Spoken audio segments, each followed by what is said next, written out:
Hello friends, Ashok IAS में आपका स्वागत है। फ्रेंड्स, आपको पता ही है कि हम लोग जो है आंसर राइटिंग प्रोग्राम चला रहे हैं। ठीक है, आंसर राइटिंग प्रोग्राम में आपको पता है कि एक हमारी प्रैक्टिस सीरीज चलती है जिसमें हम लोग अभी 2 प्रश्नों को ले रहे हैं। धीरे धीरे इसकी संख्या और बढ़ा देंगे। तो इससे क्या होगा कि जो प्रैक्टिस सीरीज हमारी चल रही है उससे हम पूरे सिलेबस को आपको कवर कराएंगे। ठीक है, जो भी बच्चे हमसे जुड़े हुए हैं, भले वो 10-5 ही बच्चे हों, लेकिन उनका सिलेबस पूर्णतः कंप्लीट होगा। बस मैं उनसे ये आग्रह करूंगा कि आप जो भी GS का सब्जेक्ट पढ़ रहे हैं उसको आप पढ़ते रहिए। बाकी यहाँ पर हम प्रैक्टिस कराएंगे। यहाँ तो मेंस की प्रैक्टिस हो रही है, प्री के लिए भी हम क्वेश्चन को बता रहे हैं कि किस तरह से PYQ में प्रश्न पूछे गए हैं और इन फ्यूचर उनसे कैसे प्रश्न बन सकते हैं। ठीक, तो इस विषय में हम जो है 1-2 क्लास 2013 की जो है PYQs पे चर्चा कर चुके हैं प्री पर। ठीक, और ये जो है जो हमारी प्रैक्टिस सीरीज है इसमें हम PYQ को नहीं लेते हैं। यहाँ पर हम अपने तरफ से प्रश्नों को लेते हैं। अपने तरफ से क्या कि मैं खुद टेस्ट सीरीज 2-3 लिए हूँ बड़े बड़े संस्थान की, क्योंकि अभी हमारे पास टीम नहीं है तो मैं खुद उन प्रश्नों को नहीं बना सकता। 1-2 बना लूँगा, 3-4 बना लूँगा, लेकिन आपका पूर्णतः सिलेबस कंप्लीट कराना है तो उन टेस्ट सीरीजों के जो क्वेश्चंस होते हैं उनको मैं रिफ्रेम करता हूँ और रिफ्रेम करके ये देखता हूँ कि इससे आपका सिलेबस कंप्लीट होगा, ये वर्तमान में प्रासंगिक है, इससे इन फ्यूचर प्रश्न बन सकते हैं। तो ये सब सोच करके मैं प्रश्न बनाता हूँ और प्रश्न लेकर के निरंतर आ भी रहा हूँ। आप चाहो तो पिछले 10-15 दिन का देख सकते हो, लगातार प्रश्न आ रहे हैं। आज डे 15 है, आप देख ही रहे हो। ठीक है, और एक हमारी कौन सी सीरीज चलती है ये आपको पता ही है कि ये अभ्यास सीरीज है। ठीक, इसमें हम PYQ मेंस के जो PYQ उनको लेते हैं। मेंस के जो PYQ उनको लेते हैं। जो नए बच्चे हैं उनके लिए ये मुझे बार बार बताना पड़ता है। अगर आप किसी कोर्स का पार्ट होते मेरे, जैसे मैं कोई कोर्स चला रहा होता एप्लीकेशन बेस पे या वैसे ऑफलाइन कोचिंग, तो फिर मैं वहाँ पर ना बताता, क्योंकि आप सभी बच्चे पहले से सारी चीज़ें देख चुके होते हैं। यहाँ पर ये होता है कि हो सकता है कि कोई नया बच्चा आया हो, उसको जानकारी ना हो, तो इसलिए हम ये सूचना दे देते हैं। ठीक है, तो आप ऐसे सिलेबस को कंप्लीट करिए। ठीक, और हमारी एक और मैं पहल शुरू करने वाला हूँ, क्योंकि प्री में बच्चे जो है सबसे ज़्यादा हिंदी माध्यम के फेल होते हैं, तो उनके लिए इंपॉर्टेंट टॉपिक की एक सीरीज लाने वाला हूँ। आप स्वयं से भी ये काम कर सकते हो, मैं खुद भी करूँगा कि जो प्री के लिए खास करके, मेंस के लिए तो मैं बता ही दूंगा, प्री के लिए खास करके कि प्री में जो इंपॉर्टेंट टॉपिक है कि कैसे जो है UPSC वहाँ से प्रश्न पूछ सकता है। और ये इसका सबूत मैं बताऊंगा जब प्री होगा। अगर आप उन टॉपिक को तैयार कर लोगे उसके बाद मैं इनका सबूत भी दिखाऊंगा कि प्री में कितने % प्रश्न पूछे गए। अगर उन प्रश्नों को लगभग मैं 70% तैयार करा दूंगा उन टॉपिक से। वो टॉपिक ऐसे नहीं होंगे, वो PYQ के ही एनालिसिस बेस पे होंगे कि जो PYQ आपके पूछे गए हैं तो उनसे थीम आधारित जो प्रश्न होते हैं, जैसे मैं प्रश्नों में बताता हूँ, आप चाहो तो स्वयं भी कर सकते हो, क्योंकि थीम रिपीट होती है और उस थीम में 60-70 थीम होगी हर टॉपिक की मिला करके, हर GS के पार्ट की। उस 60-70 थीम से मैं प्रश्नों को, बहुत ज़्यादा 100 होगी तो उनकी संख्या ऊपर नीचे भी हो सकती है, 100 से ज़्यादा भी हो सकती है, लेकिन वो इंपॉर्टेंट बेस पे होगी कितना महत्वपूर्ण है। तो हम ये सीरीज लेकर के आएंगे, तो आपको अगर उससे लगता हो कि फायदा हो तो आप उसको फॉलो करिएगा। बाकी उसका आपको ऐसे नहीं साइंटिफिक दृष्टि से दिखाऊंगा कि PYQ पे जो प्रश्न बनते हैं उससे कैसे थीम आधारित प्रश्न रिपीट होते हैं और पिछले साल रिपीट हुए कि नहीं हुए। अगर पिछले साल रिपीट हुए तो वो एक आपका प्रमाण बन जाएगा। अगर वो प्रमाण बन जाता है तो आप खुद उसको फॉलो करेंगे। ऐसे थोड़ी कि मैं कुछ भी बता दूंगा तो आप पता नहीं माने कि ना माने, लेकिन उसका एक प्रमाणिक साक्ष्य हमारे पास होगा। ठीक, तो इसको फिर रखते हैं, यहीं से आगे देखते हैं। ये प्रश्न है, ठीक है, ये सेकंड पेपर का प्रश्न है।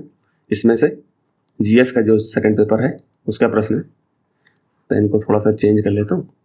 तो GS पेपर सेकंड है, उसका ये प्रश्न है। तो इसमें जो पॉइंट है इसमें से जो है 15 नंबर 16 नंबर पॉइंट आपके इसमें रिपीट होते हैं। ठीक है, तो इसमें दिया हुआ है यहाँ पर प्रश्न, यहाँ पर भी मैंने सिलेबस लगा रखा है तो आप इस सिलेबस को देख सकते हो। यहाँ पर प्रश्न पूछा गया है। अच्छा, एक चीज़ और बता दूं, कल मैंने एक प्रश्न पे प्रैक्टिस सीरीज पे चर्चा की थी, आज मॉर्निंग पे चर्चा की थी।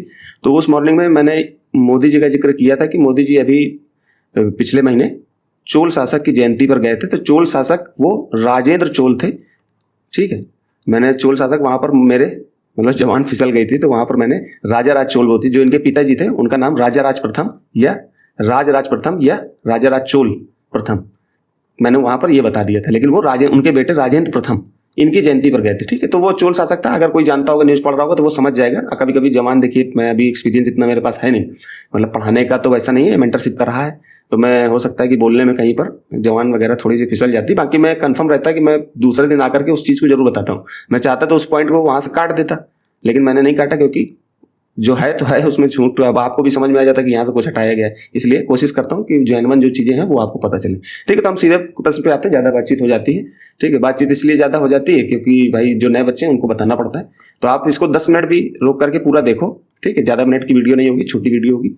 तो इसमें पूछा गया ट्रांसपेरेंसी इंटरनेशनल अब ये ट्रांसपेरेंसी इंटरनेशनल है, ये ईमानदारी संबंधित सूचकांक निकालता है जिसको corruption perception index CPI index होता है। ये 2024 में अभी हाल में रिलीज हुआ था। उसमें भारत की स्थिति थोड़ी सी बेहतर नहीं है, ठीक है। तो उसमें जो है 180 देशों में भारत की स्थिति 96 है, ठीक है। तो इसके बारे में और पीटी से रिलेटेड जो है थोड़ा सा और पढ़ लेना, क्योंकि इंटरनेशनल ऑर्गेनाइजेशन से संबंधित प्रश्न पीटी में पूछ लिए जाते हैं। तो सूचकांक में भारत की काफी नीचे पायदान पर, मतलब जो सूचकांक है उसमें भारत सबसे मतलब काफी नीचे पायदान पर। संक्षेप में उन विधिक, राजनीतिक, आर्थिक, सामाजिक और सांस्कृतिक कारकों पर चर्चा कीजिए इनके कारण, जिनके कारण भारत में सार्वजनिक नैतिकता, ठीक है, पब्लिक इंटीग्रिटी या पब्लिक एथिक्स या पब्लिक मोरालिटी का ह्रास हुआ है। यहाँ पर लिखा होगा इंग्लिश में पब्लिक मोरालिटी, ठीक है। तो यहाँ पर शब्द जो ना समझ में वहाँ इंग्लिश में देख लिया करो, ठीक है। तो ये प्रश्न मेंस 2016 में पूछा गया था, ठीक है, 2016 में पूछा गया था। तो हम इस पर जो है अब वर्तमान, क्योंकि भाई 2016 में पूछा गया तो अब हम आगे प्रश्न 2026 में हम देंगे एग्जाम मेंस का, तो उस समय ये रेलेवेंट है कि नहीं, कि हम ऐसे अंधी दौड़ में तैयारी कर रहे हैं। तो हमें वर्तमान हो सकता है कि आप फिर से पूछ ले, क्योंकि ट्रांसपेरेंसी इंटरनेशनल प्रतिवर्ष निकालता है अपना सूचकांक। तो ये प्रासंगिक है, इसलिए मैं प्रश्न लेकर के आया। तो इसको आप अच्छे से देखिए कि ये शासन के किस पार्ट से जुड़ रहा है। तो पहले हमने सिलेबस, क्योंकि हमारी रणनीति का सर्वप्रथम हिस्सा पे PYQ और सिलेबस होते हैं, तो हमने सिलेबस यहाँ लगा रखा है। सिलेबस में देखिए शासन व्यवस्था, ईमानदारी सूचकांक है। तो ये क्या होता है, पारदर्शिता, जवाबदेही की महत्वपूर्ण पक्ष, ठीक है। फिर उसके बाद पारदर्शिता, जवाबदेही, संस्थागत एवं अन्य उपाय, इनसे जुड़ता हुआ है हमें दिख रहा है, ठीक है। तो यहाँ पर हमें इसको देखना चाहिए। आप अपने स्तर से भी और सिलेबस को एलेबोरेट करिए, क्योंकि यहाँ पर समय का अभाव रहता है। हमें 10-15 मिनट में ही प्रश्नों को चर्चा करनी है, और क्योंकि आपको और भी सब्जेक्ट पढ़ने होते हैं, हम तो केवल यहाँ प्रैक्टिस कराने के लिए आते हैं। तो आप लोग अपने स्तर से पढ़ाई करते रहिए, पढ़ाई पीछे मत हटिए, बिल्कुल बेहतर तरीके से। तो हम लोग प्रश्नों की चर्चा करते हैं। तो यहाँ पर देखिए, सबसे प्रथम यहाँ पर मैं इसको सादे पेज को लगाया हूँ। यहाँ पर आपको फ्रेमिंग बताऊंगा कि भूमिका में आपको क्या लिखना है। तो भूमिका में आपको ट्रांसपेरेंसी इंटरनेशनल के बारे में थोड़ी सी चर्चा कर देनी है, ठीक है। आप अगर स्वयं से लिख करके आप सोचते हो कि मुझे पूरा प्रश्न नहीं देखना है, तो आप यहाँ मेरी फ्रेमिंग देख करके जा सकते हो, कोई दिक्कत नहीं है, ठीक। ट्रांसपेरेंसी इंटरनेशनल की परिभाषा या उसके बारे में बता करके थोड़ा सा भारत का जिक्र कर देना, थोड़ा सा करते हुए रैंक बताते हुए नीचे आना है।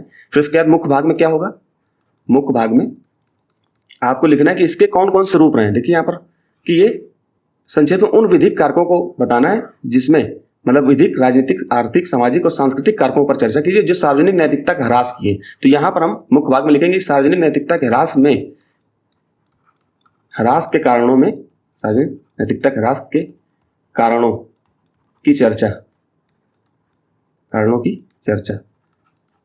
अब उसमें कारण कौन से हैं, विधिक कारक, विधिक कारक के अंतर्गत बता दो जो भी कानून, भ्रष्टाचार संबंधित जो कानून रहे हैं, ठीक है, लोकपाल रहा है, ये क्या रहा है, ईमानदारी को कहीं ना कहीं प्रश्न चिन्ह लगाता है ईमानदारी पर, कि हम इस कानून को लेकर के तो आए लेकिन अभी तक पूर्णतया भ्रष्टाचार खत्म नहीं हुआ। फिर हम राजनीतिक कारक भी बताएंगे, ठीक। इसी तरह से राजनीतिक कारक में 2-3 पॉइंट दे दिया।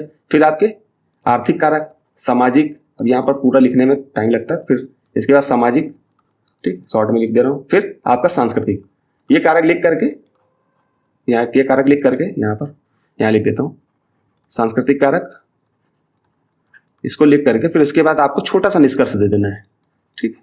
तो एक पॉइंट आपकी भूमिका में हो गया, दूसरा पॉइंट मुख्य भाग में हो गया, उसके अंतर्गत सब पॉइंट्स ये बना दिया आपके विधिक, राजनीतिक, आर्थिक, सामाजिक और सांस्कृतिक, और अंत में छोटा सा तीसरा पॉइंट आपका निष्कर्ष हो जाएगा। तो इस तरह से आप लिखोगे, ये फ्रेमिंग कर सकते हो, ठीक। विधिक कारकों में जो भी पॉइंट हो आपको याद है वो लिख लीजिए। राजनीतिक कारकों में आप लिख दीजिए कानून की जो भी आप देखते हो वर्तमान संदर्भ में, ठीक है, कि इलेक्टोरल बॉन्ड वगैरह है, उससे जो है हमें नुकसान हुआ, उससे क्या क्या समाज को फायदा, उससे क्या भ्रष्टाचार हुआ, वो सब बता सकते हो। फिर आर्थिक कारक में आप बता सकते हो कि जितने भी जो है उद्योगपति रहे, जितने का मतलब हर कोई नहीं, कुछ जैसे विजय माल्या है, नीरव मोदी जी हैं, नीरव मोदी है, ठीक है। तो ये सब जो है भारत से भगोड़े ये बाहर निकले, तो इन्होंने कहीं ना कहीं हमारी आर्थिक पृष्ठभूमि पर प्रश्न चिन्ह लगाया, मतलब ईमानदारी पर इनको भी प्रश्न चिन्ह दिखता है कि ये भी भ्रष्टाचार करके भागे। फिर सामाजिक रूप में भाई भतीजावाद है, जातिवाद है, ये कहीं ना कहीं आपके मूल्यों को जो है, आपके जो मूल्य हैं, आपकी योग्यता है, उन पर प्रश्न चिन्ह लगाते हैं कि जो, अब इसमें विस्तार से चर्चा करने की कोई ज्यादा आवश्यकता नहीं है, क्योंकि मैं नीचे चर्चा करूंगा। फिर सांस्कृतिक कारकों में भी आप डाल सकते हैं, क्योंकि भ्रष्टाचार जैसे किसी की सिफारिश करना, जॉब के लिए ये कुछ करना, तो इसको सांस्कृतिक संदर्भ में देखा जाता है कि हाँ यार थोड़ा सा इसकी मदद कर दो, तो ये सिफारिश भी कहीं ना कहीं भ्रष्टाचार के अंतर्गत आती है। जो सांस्कृतिक पहलू की आदमी इसको अच्छा मान लेता है कि यार उसने उसको लगवा दिया किसी जॉब में, ये कहीं ना कहीं, लेकिन ये प्रशासन के संदर्भ में गलत है, ठीक है। तो हम लोग आगे चर्चा करते हैं, थोड़ा वीडियो लंबा हो सकता है, क्योंकि भाई मुझे ये भी बताना, क्योंकि हो सकता है कुछ बच्चे यहाँ पर देख के अपना खुद से लिखे जा करके, ठीक है। तो ये फ्रेमिंग का पार्ट मैंने आज से जोड़ दिया इसमें, तो कोशिश करूंगा कि आप इसको पॉज करके प्रश्न को पढ़िए, ठीक। अब इसमें पढ़ूंगा प्रश्न तो भी टाइम लगेगा। यहाँ पर देखिए मैंने परिभाषा दी, यहाँ से यहाँ तक आप परिभाषा को देखिए कि ट्रांसपेरेंसी इंटरनेशनल के द्वारा प्रतिवर्ष वैश्विक स्तर पर ईमानदारी सूचकांक प्रकाशित किया जाता है। आप इसको अलग ढंग से भी लिख सकते हो कि ईमानदारी सूचकांक प्रतिवर्ष प्रकाशित किया जाता है ट्रांसपेरेंसी इंटरनेशनल के द्वारा। ऊपर नीचे कर सकते हो, ठीक है। ये तो आपकी भाषा है, कॉन्सेप्ट आपको क्लियर होगा ट्रांसपेरेंसी इंटरनेशनल काम क्या करता है, तो आप आराम से लिख लोगे। फिर इसमें जिसमें शासकों, प्रशासकों, सरकारों, ये सरकार, कॉर्पोरेट और सार्वजनिक क्षेत्र की ईमानदारी के विभिन्न मानकों के आधार पर परखा जाता है और सूचकांक तैयार किया जाता है या प्रकाशित किया जाता है, ठीक। फिर इसमें हाल ही में आई भारत की भ्रष्टाचार धारणा रिपोर्ट, जिसको परसेप्शन CPI, परसेप्शन इंडेक्स, ठीक है। इंग्लिश में मैंने यहाँ पर बता दिया, CPI कोष्टक में लिख दिया, कोई दिक्कत नहीं। 2024 मैंने यहाँ पर चीज डाल दी, तो थोड़ा सा सॉरी 24 की जगह 14 पड़ गया था यहाँ पर, क्योंकि गलती हो जाती लिखते समय, ठीक है। तो मैं भारत का स्थान 180 देशों में 96 रहा है, जो कि चिंताजनक स्थिति को दर्शाता है। यहाँ पर मैंने थोड़ी सी चर्चा इसकी कर दी, क्योंकि CPI इसके द्वारा लॉन्च किया जाता है, सॉरी रिपोर्ट जो है प्रकाशित की जाती है ट्रांसपेरेंसी इंटरनेशनल के द्वारा। तो मैंने यहाँ पर हल्की भारत की स्थिति बता दी।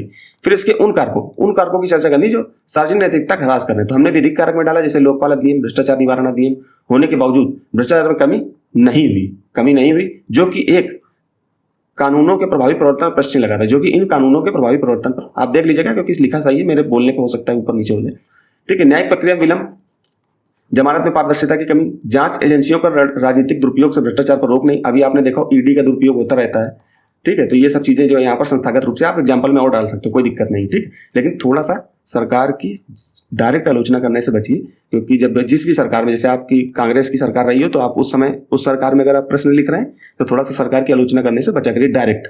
लेकिन जो प्रमाण के आधार पर आलोचना की गई है विभिन्न एजेंसियों के द्वारा, जैसे कोई रिपोर्ट आ गई और कोई सरकारी रिपोर्ट ने अपना, जैसे कैग की कोई रिपोर्ट आ गई, कैग की रिपोर्ट में ही कोई बात ऐसी कही गई है जो सरकार के थोड़ा सा सरकार की आलोचना करती है, सरकार की कमियों को बताती है, तो आप उसका जिक्र कर सकते हो। लेकिन दूसरे के कंधे पे गोली रख के चलाना है। दूसरे कंधे का मतलब जो सरकारी एजेंसियां, उनके ऊपर कंधे पे गोली रखिए और दाग दीजिए, ठीक है। तो इसका मतलब ऐसे चलाना है, डायरेक्ट मत लिखिए, ठीक है। बच्चा करिए, ये थोड़ा सा एक प्रश्न है, जो नए बच्चे उनको पता नहीं होगा तो मैं बता देता हूँ, ठीक है। तो फिर राजनीतिक में आप देखिए, चुनावी फंडिंग में पारदर्शिता की कमी, धारणा में इलेक्टोरल बॉन्ड का मैंने जिक्र कर दिया। नीतिगत निर्णयों में राजनीतिक हस्तक्षेप होता है, जिसमें भ्रष्टाचार की शिकायतें लगातार रहती हैं। आर्थिक में काले धन, टैक्स चोरी की जगह आप टैक्स इवेजन भी कर सकते हो, टैक्स इवेजन। इसको जो है, ये इकोनॉमी की भाषा है, सॉरी लिखता नहीं बनता, इवेजन इकोनॉमिक भाषा, इसका मतलब टैक्स चोरी होता है। एक होता है टैक्स अवॉइडेंस, किसी बच्चे को पता हो तो बताना, जल्दी बताओ, नहीं तो मैं बता दूं।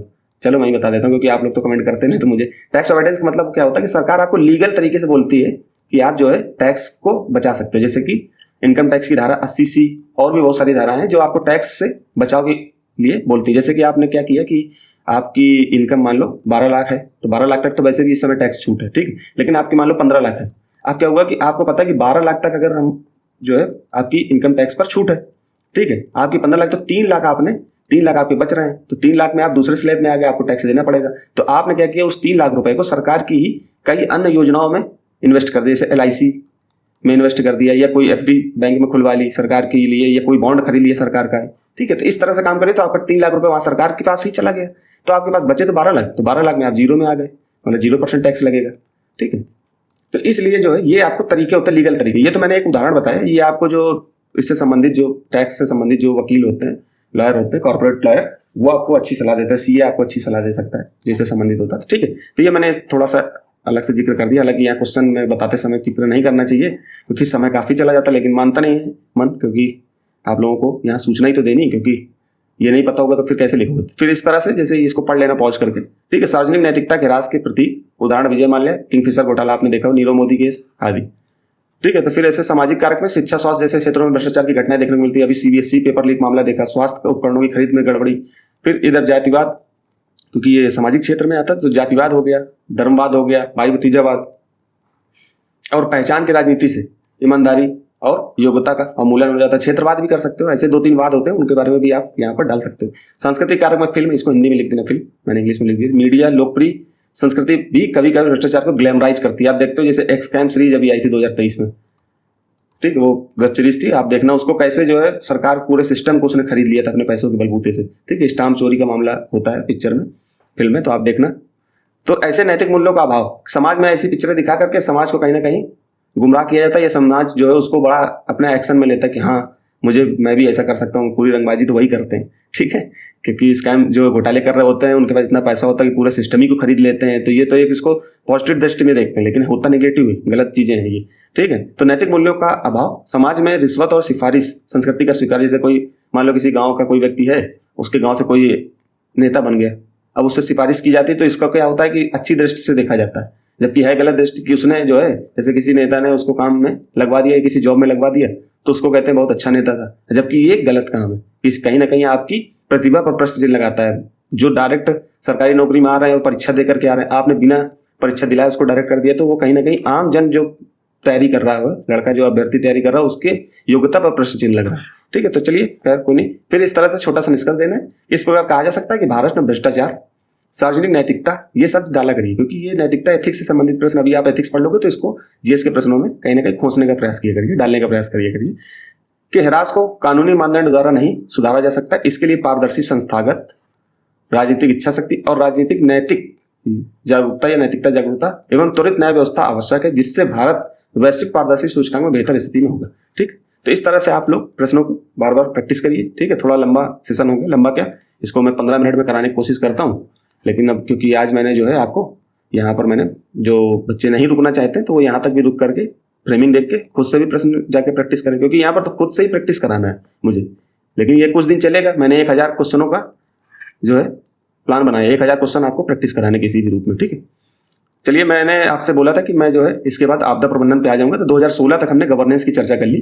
ठीक है, इसके बाद आपदा प्रबंधन कर लेंगे और भी कर लेंगे, फिर उसके बाद फिर धीरे से गवर्नेंस फिर आ जाएंगे, क्योंकि काफी दिन हो गए आपको लिखते लिखते, आप बोर हो गए होंगे, आप दूसरे सब्जेक्ट पे आते हैं धीरे से, है ना। तो कल से आपदा प्रबंधन पे प्रश्न आएगा, डे 16 का होगा। अभी 15 की मैंने चर्चा कर दी, कल जो चर्चा करूंगा वो डे 16 होगा।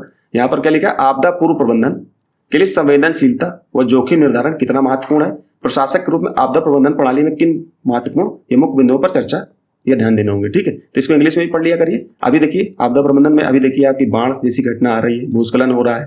ठीक है, आपने जम्मू कश्मीर में देखा जहां पर जो नदियां कभी बाढ़ जल्दी आती नहीं है वहां बाढ़ आ रही है। पंजाब का हाल देख रहे हो आप, उत्तराखंड का हाल देख रहे हो, फिर आप दक्षिण में चले जाओगे, अभी लौटता हुआ मानसून होगा, अभी तमिलनाडु में, ईश्वर न करे कभी ऐसी घटना हो बार बार, फिर वही, क्योंकि लौटते हुए मानसून है, तमिलनाडु में वर्षा होती है, आपको पता ही है। तो ये कहीं ना कहीं आपदा प्रबंधन कि आपदा आने से पूर्व ही हमको क्या करना है, तो प्रशासन की यहाँ पर बहुत बड़ी भूमिका होती है। तो इसलिए ये सब्जेक्ट पे अच्छी कमांड बना करके इसको लिखिए प्रश्न में, कल मैं इसको बेहतरीन ढंग से चर्चा करूंगा। 200 शब्दों में लिखना, 250 का भी हो जाए, 300 का भी हो जाए, 500 का भी हो जाए, कोई दिक्कत नहीं। शुरुआती स्टेज में कोई दिक्कत नहीं, होता रहता है, आगे चल के धीरे धीरे फिर 150 से 250 के बीच में आपका आंसर लिखने लगोगे। ठीक है, तो यहीं तक रखते हैं दोस्तों, धन्यवाद।